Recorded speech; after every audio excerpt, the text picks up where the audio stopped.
Go. Hi, and welcome to Tea with Michael. What makes us human? According to Western thoughts and Judeo-Christian philosophy, our free will is what separates us from animal and machine. But with this free will comes certain rights and responsibilities. Today's guest, we are going to explore with her what makes us human.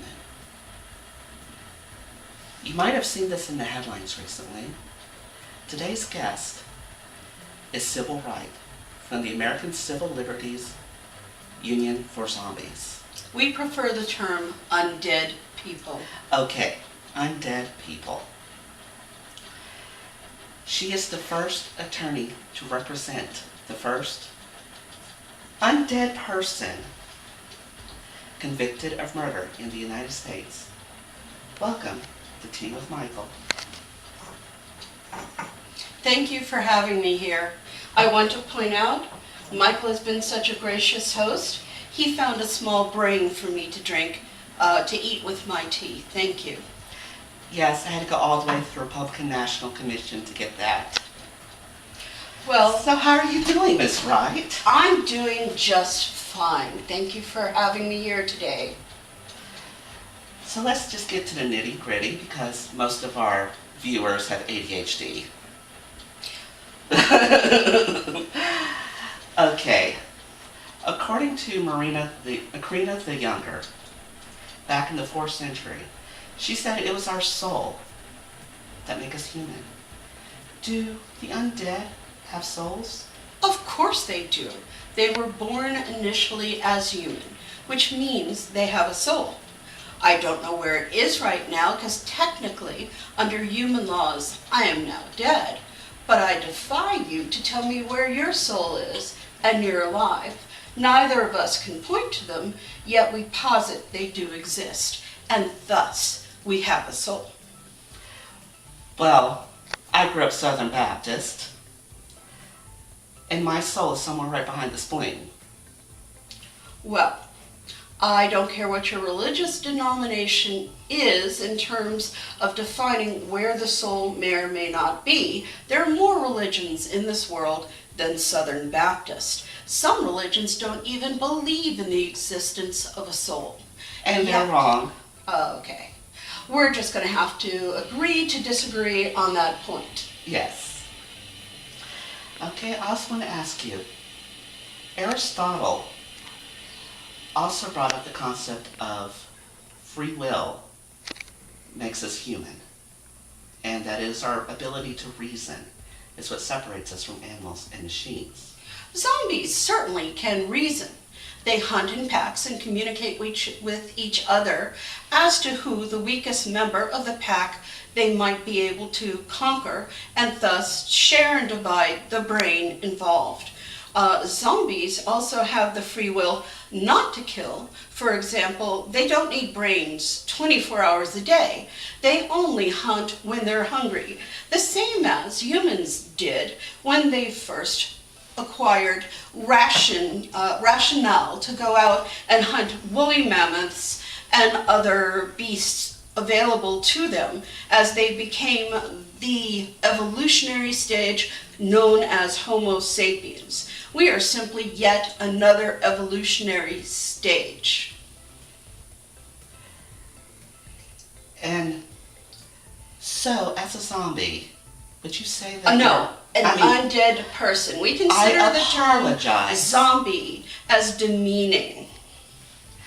I apologize. As an undead person, do you consider yourself that should have the same legal rights and social rights as us regular humans? There's the key. Regular humans. In the Middle Ages, around the time of St. Anselm of Canterbury, people were stricken with leprosy, and they had bits of rotting flesh falling off of their faces and limbs and toes, such falling off at all times. And certainly they were considered not regular humans, but they were humans indeed. We are simply akin to them. The mere fact that we are technically dead in human terms does not differentiate us on sight from those lepers alive at the time of the Middle Ages. And do we deserve the same civil rights? Of course we do. We were born human, and in fact, I was born an American undead person at the time I was bitten and converted to this stage of being.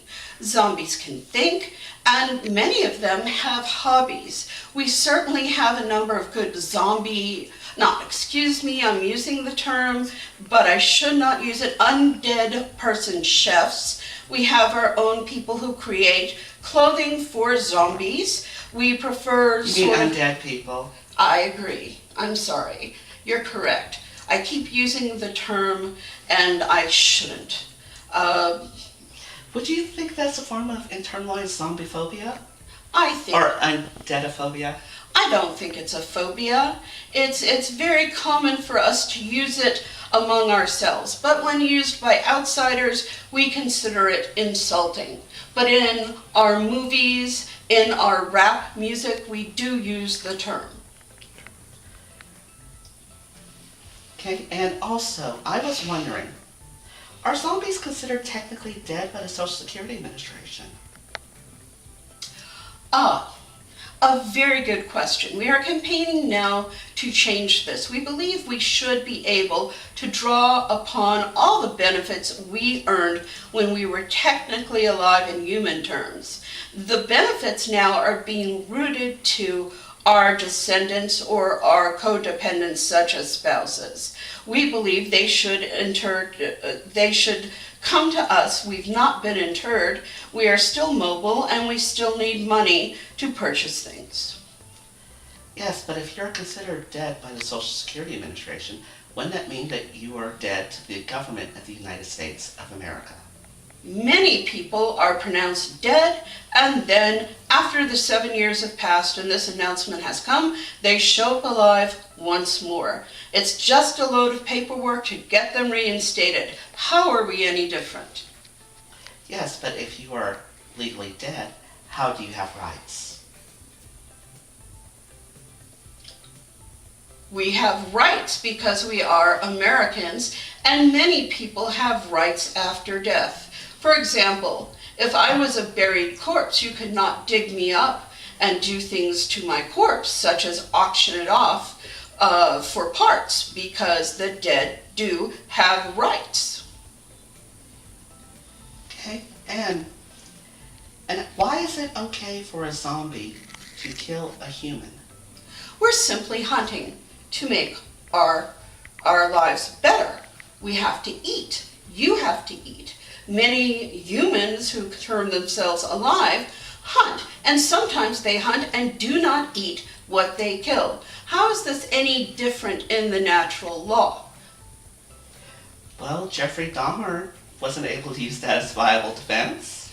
Jeffrey Dahmer was not dependent upon eating brains to survive. He could have eaten veal, beef, lamb, or anything else, yet he chose to eat humans. We have no other alternative. Yes, but it was Descartes who said, "I think, therefore I am," and that is what makes us human. And we think brains are pretty good. Yes, but as far as hunting humans, don't we have the same right to live? We all have rights, but yet humans hunt animals, and do they have the same rights to live as you?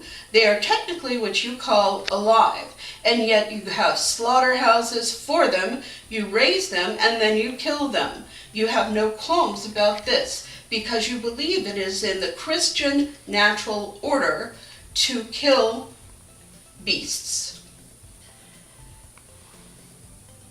So, would it be okay for a human to kill a zombie? They do, and often. but are not prosecuted for it. Yet we are being the oppressed minority and... One, go. Okay, Miss Wright, what if a zombie is charging at us, wanting our brains? Do we not have the same right under the castle defense law to kill a zombie like would any other human being? Of course you do. Of course, but we also have the civil right to go against humans hunting us with guns when we are not pursuing them for brains. They shoot us in the back, they shoot us in the parks, they shoot us when we're out taking walks. And is that what happened with your client? I believe it is so. My client believes this is a clear-cut case of self-defense. Okay, and coming up next, we're going to have a cooking segment with famous Undead chef Jacques Prudhomme.